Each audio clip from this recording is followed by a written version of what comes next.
এক মুহূর্তের জন্য চোখ বন্ধ করুন। কল্পনা করুন আপনি একটি বিশাল অন্ধকার আদালত কক্ষে দাঁড়িয়ে আছেন। উপরে শুধু একটি মাত্র আলো জ্বলছে। ডানে এবং বামে সুবিশাল কাঠের দেয়াল, যেন শত বছরের ইতিহাস, বিতর্ক, সত্য আর মিথ্যার সাক্ষী। আজ এখানে কোনো অপরাধীর বিচার হচ্ছে না। কাঠগড়ায় দাঁড়িয়ে আছে আমাদের বিশ্বাস, আমাদের চিন্তা, আমাদের ধারণা। আজ বিচার হবে আমরা আসলে কি বিশ্বাস করি। এই কক্ষের নিস্তব্ধতা যেন প্রতিটি হৃদস্পন্দনকে স্পষ্ট করে তুলছে। আপনি একা নন, আপনার বিবেক আজ আপনার মুখোমুখি। আসসালামু আলাইকুম। আপনারা শুনছেন আল ফুরকান। আজ কোনো সাধারণ আলোচনা নয়। আজ প্রশ্ন করা হবে এবং সেই প্রশ্ন থেকে পালানোর কোনো পথ থাকবে না।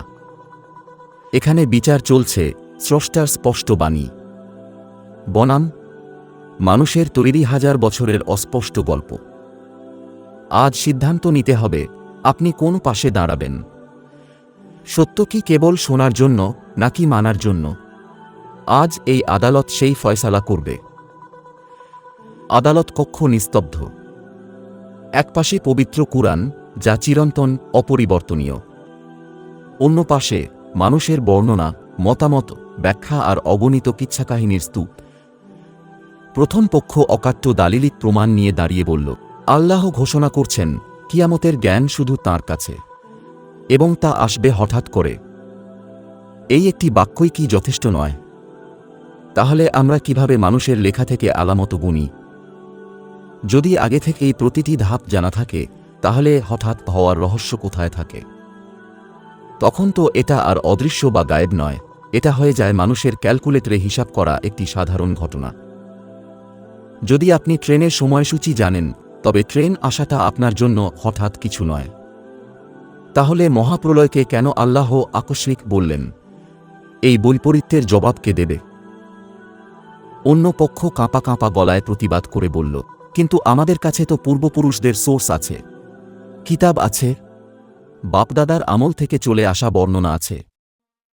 তখন আদালত থেকে বজ্রকণ্ঠে প্রশ্ন ছুঁড়ে দেওয়া হল, আমরা আসলে কার কথা বিশ্বাস করছি?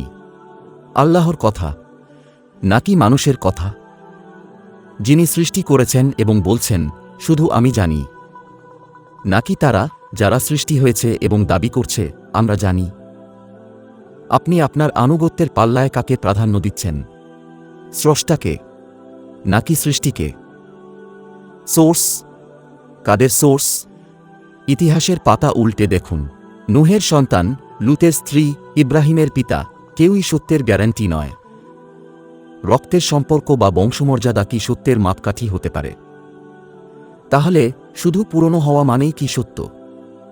আপনি কি বিশুদ্ধ সত্য অনুসরণ করছেন, নাকি স্রেফ বংশপরম্পরায় চলে আসা অন্ধ অভ্যাস অনুসরণ করছেন? মনে রাখবেন, আল্লাহ নবুয়ত ও রিসালাতের মাধ্যমে যাদের মনোনীত করেন, তাদের মাধ্যমেই একমাত্র বিশুদ্ধ ওহী পৌঁছান। এই বাণীর হেফাজত তিনি নিজেই করেন, এর জন্য তিনি কোনো ত্রুটিপূর্ণ মানুষের বর্ণনার উপর নির্ভর করে থাকেন না। এখন সবচেয়ে শক্ত প্রমাণ এবং চূড়ান্ত জেরা স্বয়ং নবীর নিজের কথা। নবী সাল্লাল্লাহু আলাইহি ওয়াসাল্লাম বলছেন, আমি গায়েব জানি না। আমি জানি না আমার ও তোমাদের সাথে কি হবে। এখন বিবেককে প্রশ্ন করুন, যখন স্বয়ং নবী ঘোষণা করছেন তিনি জানেন না, তখন আপনি বা আমি জানি কিভাবে? এই অতিরিক্ত জ্ঞান আমরা কোথা থেকে পেলাম? কোন সাহসে আমরা তাঁর অজানাকে আমাদের জানা বলে দাবি করি? কে আমাদের এই অধিকার দিল? এখানেই আল্লাহর সেই অকাট্য দলিল পেশ করা হচ্ছে। আল্লাহ বলছেন, তারা তোমাকে জিজ্ঞেস করছে কিয়ামত কখন সংঘটিত হবে। তুমি বলে দাও, এ বিষয়ে আমার রাব্বই একমাত্র জ্ঞানের অধিকারী, শুধু তিনিই ওটা ওর নির্ধারিত সময়ে প্রকাশ করবেন। তা হবে আকাশসমূহ ও পৃথিবীতে এক ভয়ঙ্কর ঘটনা। তোমাদের উপর ওটা আকস্মিকভাবেই আসবে। তুমি যেন এ বিষয়ে সবিশেষ অবগত, এটা ভেবে তারা তোমাকে এ সম্পর্কে জিজ্ঞেস করছে। তুমি বলে দাও, এ সম্পর্কেও জ্ঞান একমাত্র আমার রবেরই রয়েছে। কিন্তু অধিকাংশ লোকই এ কথা বুঝে না। এই আয়াত শোনার পর কি আর কোনো তর্কের সুযোগ থাকে?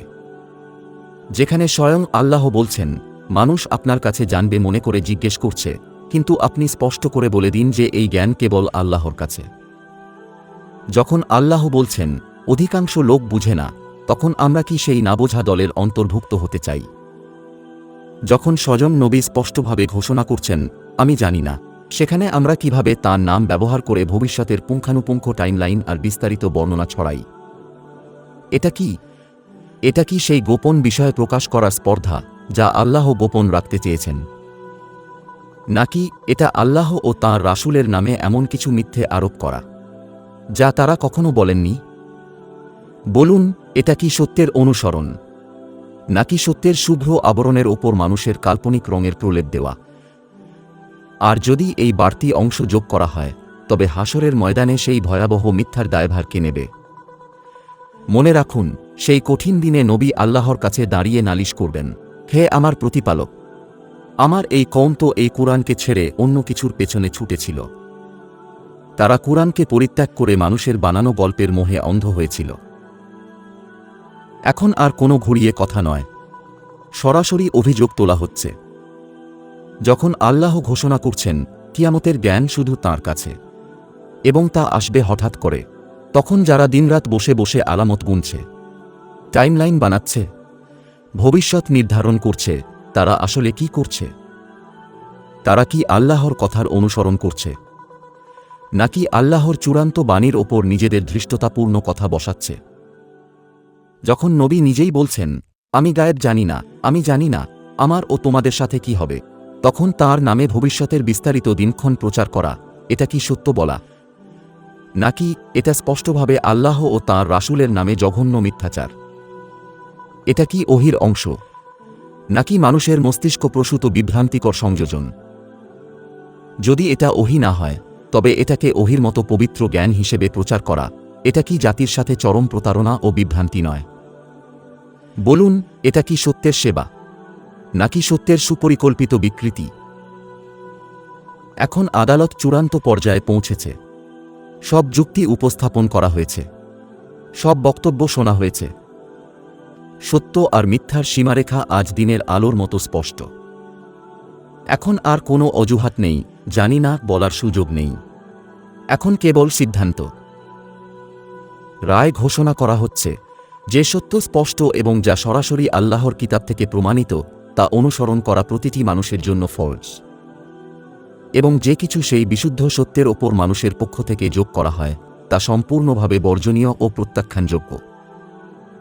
স্রষ্টার বাণীর ওপর মানুষের অনুমান নির্ভর বাণীকে অগ্রাধিকার দেওয়া, এটি কেবল ভুল নয়, এটি চরম পথভ্রষ্টতা। আর সত্য স্পষ্ট হওয়ার পরও যদি কেউ তা ছেড়ে স্রেফ জনপ্রিয় গল্প আর অভ্যাসের অনুসরণ করে, তবে সেই ভয়াবহ পরিণতির দায়ভার হাসরের ময়দানে প্রত্যেককে নিজেকেই একভাবে বহন করতে হবে।